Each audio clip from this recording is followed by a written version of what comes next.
La manera en que esta escuela, aborda la enseñanza a los niños me parece fantástica, porque denota un trabajo conjunto entre profesorado y padres de familia que tienen como única meta que los niños no solamente vengan a estudiar, sino que se lo pasen bien, que se sientan felices, se sientan parte de un grupo, de otra familia más aparte de la que tienen en casa.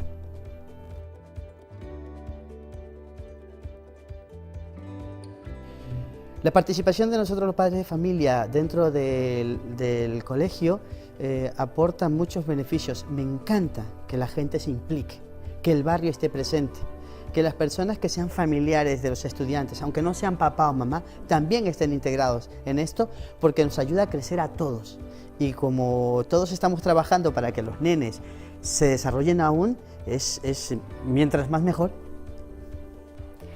Jo a l'escola Joaquim Ruyra em sento genial. És com la meva casa. És la meva casa, no és com, és la meva casa, perquè aquí m'agrada molt estar, perquè m'agrada estar amb els meus companys, amb els professors. A mi el que m'agrada de les tertúlies és que els nens t'expliquen coses que d'una altra manera no haurien ni pensat en elles, potser, i s'obren a explicar-te-les, sobretot als companys, i entre ells buscant solucions a problemes. Moltes vegades es fa com una mena de teràpia. A més, el que passa a les tertúlies queda a les tertúlies.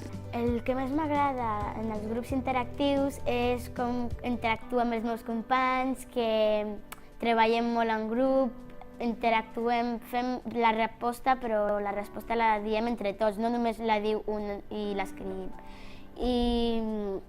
A mi m'encanten molt els grups interactius, per mi són molt importants. M'agradava el vostre projecte, m'agradava la manera de com li ha donat una mica la volta a l'escola, i vaig pensar que el dia que tingués una mica de temps, quan em jubilés, doncs voldria participar també d'aquesta història col·lectiva, no? I a més perquè així també em curo una mica el cuc aquest de tenir encara contacte amb els nanos.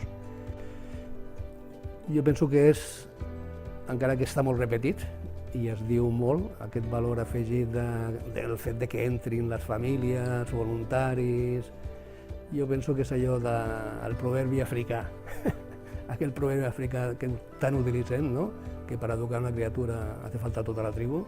Doncs bé, jo penso que aquí el fet aquest és que tota la tribu està participant de l'educació de les criatures, i això és per mi el gran valor que té. Jo estic aprenent a col·laborar amb els meus companys i aprenem a ajudar-los. Aprendre és emocionar-se, i quan entren les famílies penso que s'emocionen, i això es trasllada als alumnes i es crea un clima molt harmònic en el qual l'aprenentatge és molt més significatiu. Perquè al final nosaltres els mestres som fabricants d'emocions, i els voluntaris i les famílies formen part d'aquesta fabricació d'emocions, i això és fonamental per aprendre. Els grups interactius en altres escoles no es fan, i aquí és una manera d'aprendre molt més. A mi el projecte Joaquim Ruyra des del primer dia em va enamorar. I més com a mestra d'educació especial, perquè estic acostumada a treballar molt sola. L'educació especial abans es treballava com és molt solitari, i aquí en canvi soc una més de l'equip. Pels passadissos tothom, Raquel, Raquel, com faig grups interactius a tota l'escola, soc una més de l'equip. Els tutors compten molt amb mi a l'hora d'avaluar, a l'hora de parlar de qualsevol nen que preocupa, i és que no és el nen d'educació especial, sinó que és el nostre nen. Vull dir, és màgic. Ara no m'imagino estar en una altra escola que no sigui el Joaquim Ruyra, per exemple. Em seria molt difícil tornar a l'ordinària com jo l'entenia abans d'arribar al Ruyra. Vull dir, no m'imagino treure un nen de classe, vull dir, és que m'emociona el parlar-ho, No m'imagino treballar soleta amb el nen d'educació especial, perquè jo no tinc una vareta màgica per ajudar aquell nen, sinó que és un treball de tota la comunitat i no sé. És que és això, les paraules que tinc que dir és que no m'imagino fora d'aquest projecte.